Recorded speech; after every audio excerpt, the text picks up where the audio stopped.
पछे पछे आसिलु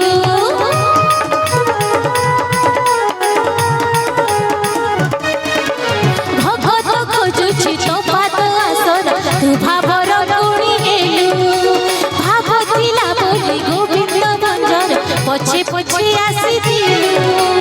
मालो मा घटगामा कृपा बारी ढाली दे मालो मा घटगामा से भावटी के दे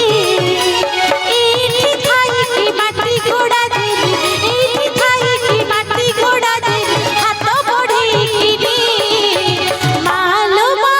तारिणी मा दर्शन दिखे दे मालो मा तारिणी मा दर्शन दिखे दे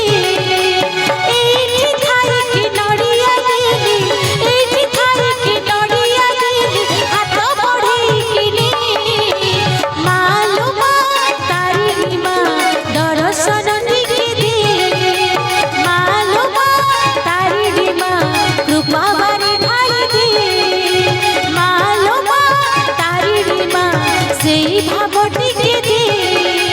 मालो मा तारिणी मा दर्शन दिखे दे मालो मा तारिणी मा से भावटी के दे मालो मा तारिणी मा कृपा बारी ढाली दे मालो मा तारिणी मा दर्शन